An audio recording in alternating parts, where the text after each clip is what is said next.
أعوذ بالله من الشيطان الرجيم.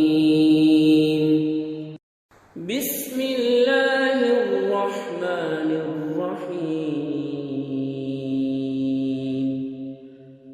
ومن أعرض عن ذكري فإن له معيشة ضنكا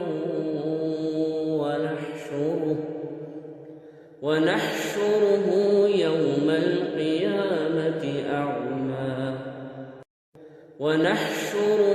يوم القيامة أعمى.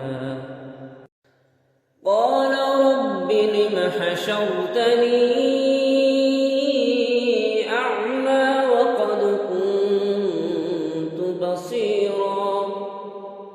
قال كذلك أتتك آياتنا فنسيتها وكذلك اليوم تنسى. وكذلك نجزي من أسرف ولم يؤمن